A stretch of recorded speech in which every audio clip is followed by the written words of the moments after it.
प्रणाम। क्या आपने कभी सोचा है कि भगवान विष्णु जो मर्यादा पुरुषोत्तम है, उन्होंने एक पतिव्रता स्त्री के साथ छल क्यों किया? आखिर क्यों नारायण को एक पत्थर शालिग्राम बनकर नदी में पड़े रहना पड़ा? यह कथा एक ऐसे महाअसुर की है जो किसी और से नहीं बल्कि स्वयं महादेव की क्रोधाग्नि से जन्मा था। उसका बल इतना था कि उसे मारने के लिए त्रिदेवों को भी षड्यंत्र रचना पड़ा था। इस धर्म संकट और त्याग की गाथा को सुनने के लिए हमारे चैनल शिव तत्व को अभी सब्सक्राइब करें और कमेंट में लिखें जय श्री हरि हर हर महादेव। मेरे प्यारे भक्तों, ये कथा तब शुरू होती है जब देवराज इंद्र का अहंकार अपनी चरम सीमा पर था। एक बार भगवान शिव और देवराज इंद्र का आमना सामना हुआ। इंद्र अपनी शक्ति के मद में इतने चूर थे कि उन्होंने महादेव को ही चुनौती दे दी और उन पर अपना वज्र चला दिया। महादेव तो शांत रहते हैं, लेकिन उस दिन इंद्र की धृष्टता देखकर उन्हें क्रोध आ गया। उन्होंने अपना तीसरा नेत्र खोल दिया, लेकिन देवगुरु बृहस्पति ने बीच में आकर क्षमा मांग ली। शिवजी ने गुरु बृहस्पति के अनुरोध पर इंद्र को तो छोड़ दिया, लेकिन उनकी तीसरी आंख से जो प्रलयंकारी अग्नि निकली थी उसे वापस नहीं लिया जा सकता था। शिवजी ने उस अग्नि को समुद्र क्षीर सागर में फेंक दिया। जैसे ही वह अग्नि समुद्र में गिरी, वहां एक भयानक विस्फोट हुआ। उस अग्नि और जल के मिलन से एक बालक का जन्म हुआ। वह बालक रोया नहीं, बल्कि इतनी जोर से दहाड़ा कि तीनों लोक कांप उठे। समुद्र देव ने उस बालक का पालन पोषण किया, क्योंकि वह जलम से उत्पन्न हुआ था और जल को धारण करता था, इसलिए उसका नाम रखा गया जालंधर। जालंधर कोई साधारण असुर नहीं था, वह शिव का अंश था। उसमें शिव का ही तेज, शिव का ही क्रोध और शिव की ही अजेय शक्ति थी। जैसे जैसे वह बद्धा हुआ, वह महाबली बन गया। शुक्राचार्य, असुरों के गुरु ने उसे बताया कि उसका जन्म देवताओं को दंड देने के लिए हुआ है। जालंधर ने तीनों लोकों पर विजय प्राप्त कर ली। उसने इंद्र को हराकर स्वर्ग पर कब्जा कर लिया। कोई भी देवता, यहां तक कि ब्रह्मा और विष्णु भी उसे युद्ध में हराने में असमर्थ थे, क्योंकि उसके पास शिव की शक्ति थी। लेकिन जालंधर की असली ताकत उसका अपना बल नहीं था। उसकी असली ताकत थी उसकी पत्नी वृंदा। वृंदा कालनेमी असुर की पुत्री थी और भगवान विष्णु की परम भक्त थी। वृंदा एक पतिव्रता नारी थी। उनका सतीत्व, प्यूरिटी, चैस्टिटी इतना प्रबल था कि जब तक वृंदा का सतीत्व सुरक्षित था, तब तक जालंधर को कोई भी मार नहीं सकता था। स्वयं मृत्यु भी उसका स्पर्श नहीं कर सकती थी। जालंधर का अहंकार बढ़ता गया। उसने सोचा, मैं त्रिलोकीनाथ हूं, मेरे पास सब कुछ है, लेकिन मेरे पास वह नहीं है जो शिव के पास है। पार्वती। अपनी मृत्यु को निमंत्रण देते हुए जालंधर ने कैलाश पर आक्रमण कर दिया। वह माता पार्वती को हराना चाहता था। कैलाश पर भयंकर युद्ध छिड़ा गया। एक तरफ शिव के गण और देवता, दूसरी तरफ जालंधर की विशाल असुर सेना। अंत में भगवान शिव और जालंधर का आमना सामना हुआ। यह युद्ध बराबरी का था। शिव त्रिशूल चलाते तो जालंधर उसे काट देता, शिव अस्त्र चलाते तो जालंधर उसे रोक देता। महादेव जितना भी प्रहार करते, जालंधर को खरोंच तक नहीं आती थी। शिवजी समझ गए कि जब तक इसकी पत्नी वृंदा पूजा में बैठी है और उसका धर्म सुरक्षित है, तब तक इसे मारना असंभव है। इधर जालंधर युद्ध लड़े रहा था और उधर उसके महल में वृंदा अखंड तपस्या कर रही थी। हे श्री हरि, मेरे स्वामी की रक्षा करना। देवता घबराकर भगवान विष्णु के पास गए। हे नारायण, अनर्थ हो रहा है। यदि जालंधर नहीं मरा तो वह सृष्टि का विनाश कर देगा और उसे मारने का केवल एक ही उपाय है, वृंदा का पतिव्रता धर्म भंग करना, और यह कार्य केवल आप कर सकते हैं। भगवान विष्णु धर्म संकट में पड़ीडीएच गए।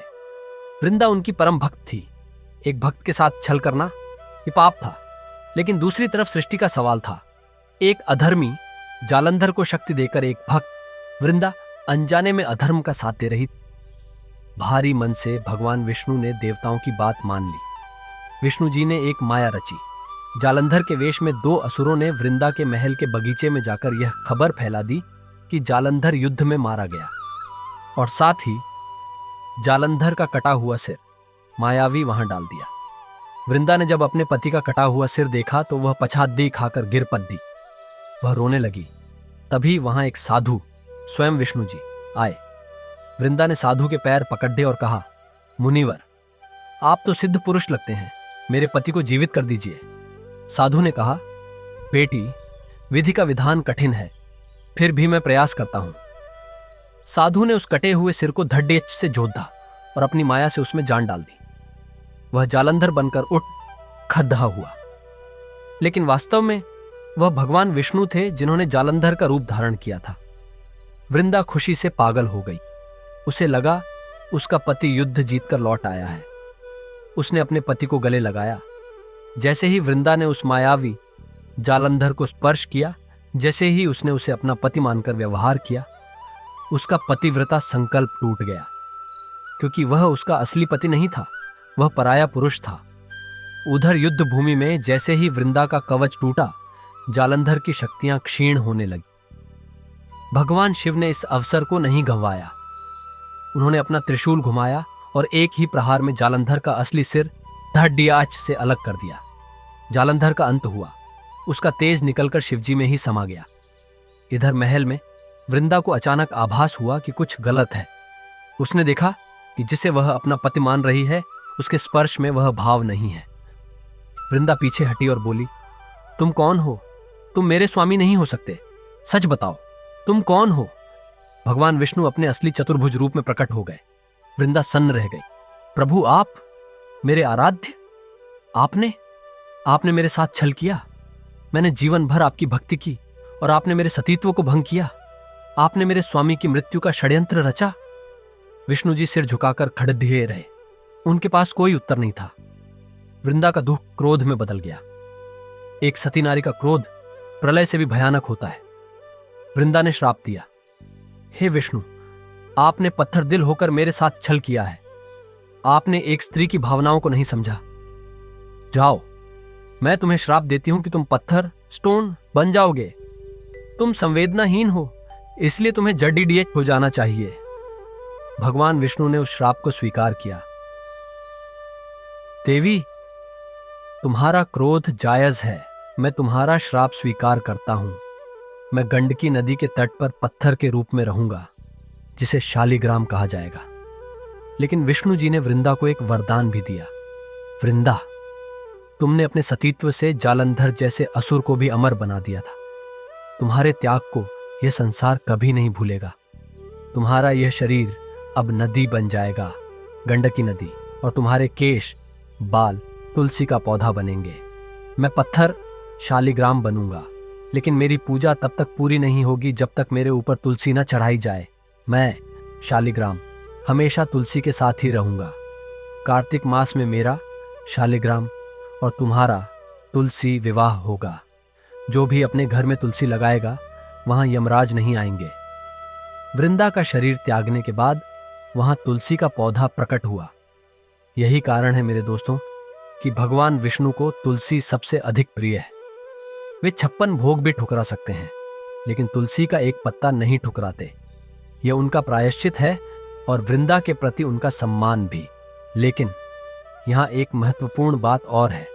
वृंदा के पति जालंधर का वध भगवान शिव ने किया था। इसीलिए तुलसी पत्र कभी भी भगवान शिव को और उनके पुत्र गणेश को नहीं चढ़ाया जाता। शिव पूजा में तुलसी वर्जित है। मेरे शिव भक्तों, यह कथा हमें जीवन की एक बहुत बड़ी सच्चाई बताती है। धर्म संकट, डिलेमा। कभी कभी बड़े कल्याण के लिए, सृष्टि को बचाने के लिए ईश्वर को भी छोटे पाप, छल का भार उठाना पड़ता है। भगवान विष्णु जानते थे कि उन पर कलंक लगेगा, वे पत्थर बनेंगे, फिर भी उन्होंने सृष्टि के लिए वह विष पी लिया। और दूसरी सीख, नारी शक्ति। वृंदा ने साबित कर दिया कि एक पतिव्रता स्त्री की शक्ति के सामने त्रिलोकीनाथ भी कमजोर पड्डी अच्छे सकते हैं। भगवान को भी भक्त के श्राप के आगे झुकना पड्डिजता है। आज भी हर घर के आंगन में तुलसी माता और पूजा, घर में शालिग्राम भगवान इस अमर प्रेम और त्याग की गवाही देते हैं।